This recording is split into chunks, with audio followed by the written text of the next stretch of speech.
யாராச்சும் தனியே இருக்கிற ஒரு நகைக்கடையை தேர்வு செஞ்சு அந்த நகைக்கடைக்குள்ள ஒரு பெண்மணி போறா. போயிட்டு அங்கே சொல்கிற அந்த தனியாக இருக்கக்கூடிய நகைக்கடையில் இருக்கக்கூடிய அவர் நகைக்கடையுடைய உரிமையாளரோ அல்லது அந்த நகைக்கடையில் வேலை செய்கிற ஒரு ஊழியரோ நமக்கு தெரியலை. அவர்கிட்ட சொல்கிறா, ஒரு மாலை ஒன்று எடுங்க பார்க்கணும்னு சொல்லி. மயக்க மருந்து, ஒரு மயக்க திரவ மருந்து உண்டு. அதுக்குள்ளேயே அவர் அந்த உஷாராகி இருந்த காரணத்தினால உடனடியாக அந்த கையை அவர் அப்படியே கவர் பண்ணி 2-3 பஞ்சை கொடுக்குறா. அவள் பெண்ணுண்டும் பார்க்காம ஒரு 3-4 அடியை மூஞ்சிக்கு குத்துறாரு.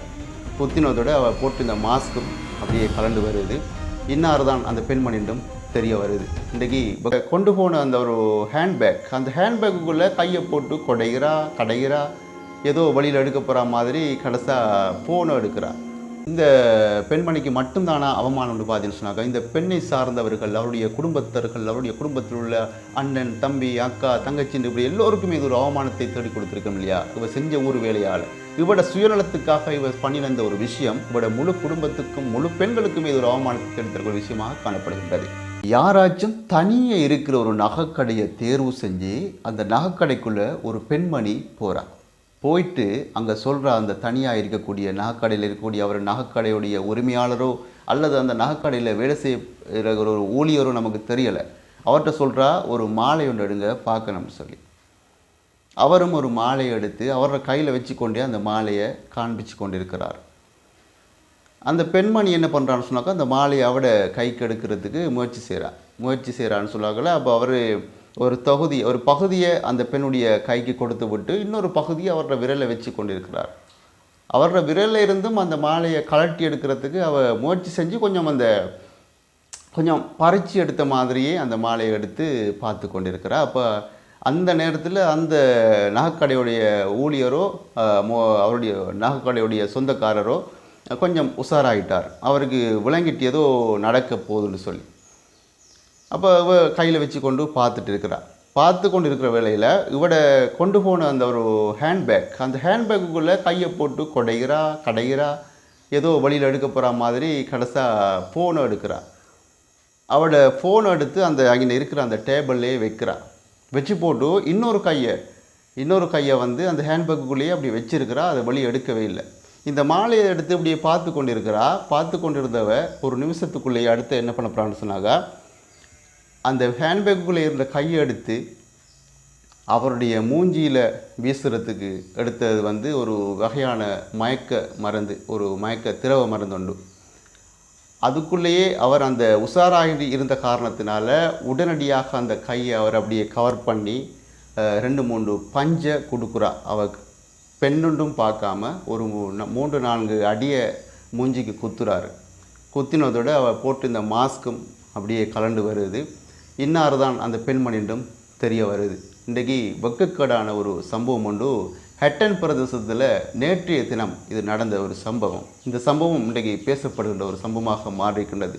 பெண்கள் இந்த அளவுக்கு இன்றைக்கி உலகத்தில் மாறிக்கொண்டிருக்கிறாங்கன்ற இந்த நினைக்கின்ற பொழுது ரொம்ப கவலையை ஏற்படுத்துகின்றது. இன்றைக்கி எத்தனையோ பெண்கள் தோட்ட வேலை பார்க்குறாங்க, கூலி வேலை பார்க்குறாங்க, வீட்டு வேலை பார்க்குறாங்க, நாடு விட்டு நாடு போய் வேலை பார்த்து உழைச்சி கொடுக்குறாங்க.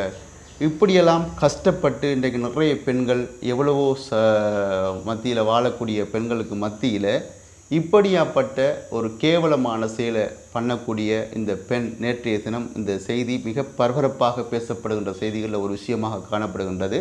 இந்த பெண் செய்த ஒரு நாத்தக்கேடு முழு பெண்களையும் இது அவமானப்படுத்துகிறதுன்னு சொல்லலாம்.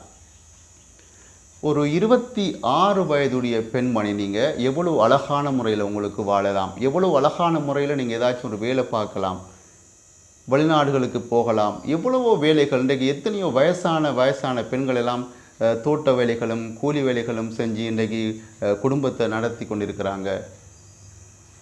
உங்களை போன்ற ஒரு சில பெண்கள் செய்கிற இந்த மாதிரி விஷயங்களால் முழு பெண்களுக்கும் இது ஒரு அவமானத்தை ஏற்படுத்துகிறது என்றதில் எந்த ஒரு மாற்று கருத்தும் கிடையாது. அதே நேரத்தில் இந்த ஒரு சம்பவம் உண்மையிலேயே இந்த பெண்மணிக்கு மட்டும்தானா அவமானம் உண்டு பார்த்தீங்கன்னு சொன்னாக்கா, இந்த பெண்ணை சார்ந்தவர்கள், அவருடைய குடும்பத்தர்கள், அவருடைய குடும்பத்தில் உள்ள அண்ணன், தம்பி, அக்கா, தங்கச்சின்னு இப்படி எல்லோருக்குமே இது ஒரு அவமானத்தை தேடி கொடுத்துருக்கோம் இல்லையா? இவ செஞ்ச ஊர் வேலையால், இவட சுயநலத்துக்காக இவர் பண்ணின இந்த ஒரு விஷயம் இவட முழு குடும்பத்துக்கும் முழு பெண்களுக்குமே இது ஒரு அவமானத்தை எடுத்துக்கூடிய விஷயமாக காணப்படுகின்றது. இந்த ஒரு விஷயத்தை நேற்று தினத்திலேருந்து பார்த்ததுலேருந்து மனசை கொஞ்சம் குழப்பி அடிச்சிச்சு. இப்படியெல்லாம் இன்றைக்கு மாறிக்கொண்டு இருக்கிறாங்களே பெண்கள்னு சொல்லி. அதே நேரத்தில் இன்றைக்கு குருநாயகல் பக்கத்தில் இன்னும் ஒரு சம்பவம் பதிவாகிருக்கின்றது. 74 வயதுடைய தன்னுடைய தாயை ஒரு பெண்மணி கழுத்தை நெரித்து கொலை பண்ணியிருக்கிறார். இது ஒரு எப்படி இந்த சம்பவத்தை எடுத்துக்கொள்ளணும்னு சொன்னாக்கா, இந்த சம்பவத்தை பார்த்தவங்க உடனடியாக போலீஸ் நிலையத்துக்கு தெரிவித்ததுக்கு பின்னால் போலீஸால் வந்து அவ கைது செஞ்சதுக்கு பின்னால் இப்போ தெரிய வந்திருக்கிறது அவருக்கு ஏற்கனவே மனநிலை பாதிக்கப்பட்ட ஒரு பெண்ணாம். தன்னுடைய தாயை அவ கழுத்தை நெரிச்சு கொண்டிருக்கிறார். இப்போ தெரிய வந்திருக்கிறது அவவும் வந்து மனநலம் பாதிக்கப்பட்ட ஒரு பெண்மணி என்று தெரிய வந்திருக்கின்றது. இப்படியாப்பட்ட ஒரு சில சம்பவங்கள் இலங்கையில் தொடர்ச்சியாக பதிவாகி கொண்டிருக்கின்றது.